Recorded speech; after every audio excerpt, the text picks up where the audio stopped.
Manipur di mata sang si minister Wirama with fine day Nizama Abu Islam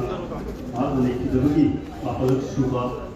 Sing Forum in Pradesh Congress Committee na Sija London na Pampuk Salibasida Tek Nazariba Hari Pradesh Congress Committee President Sri Kisan Negasada Tek Nazariba CSP Musimba Sri Okra Bibo Singh Tek Nazariba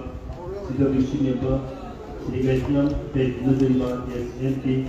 Dr. Dr. Maina Tek Nazariba ex-MLA Party Working President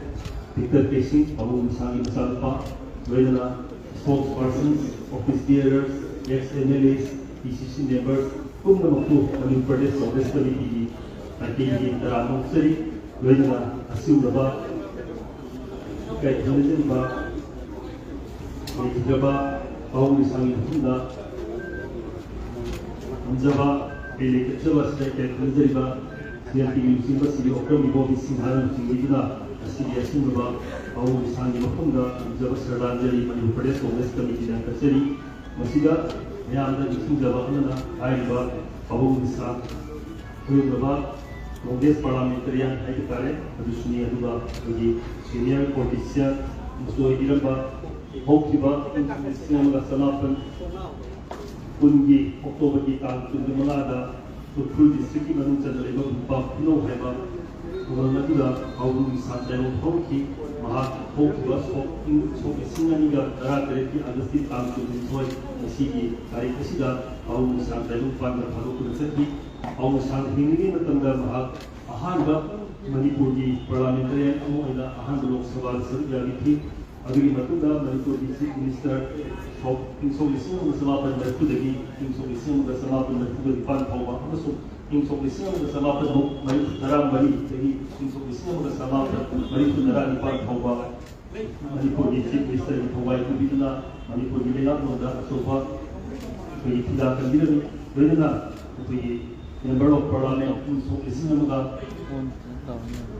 Ahundagi, insolução da Tarani Mari Pauma, Adu Rai Sabagi. Member of the audience parliamentarian Bharati Parliament Sarjaki Asunda Sarjara Makunda Hokiba Adasti Tam Kulani Toy Insolução Naral Tereta Narupan Hagoki Babu Bisang ex minister na Ikirama Matanda Pasali Sahi Maitu Tara Tare 97 years Shumatanda Narupan Hagoki Asumlaba Usimba Simatunda Manipur Pradesh Congress Committee na Anjaba Saran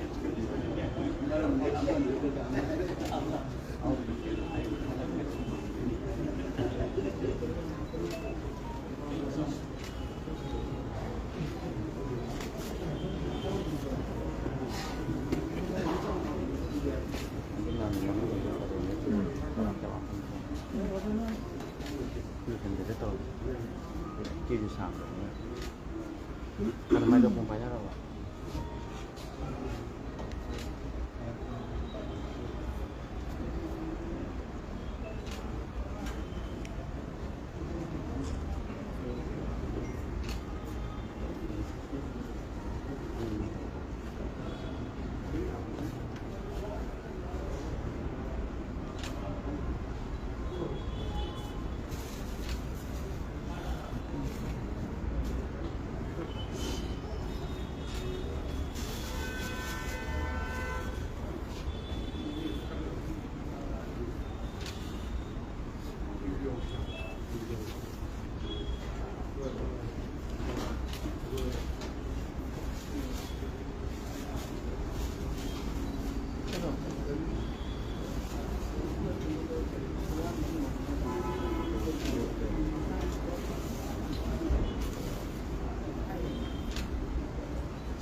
Gracias.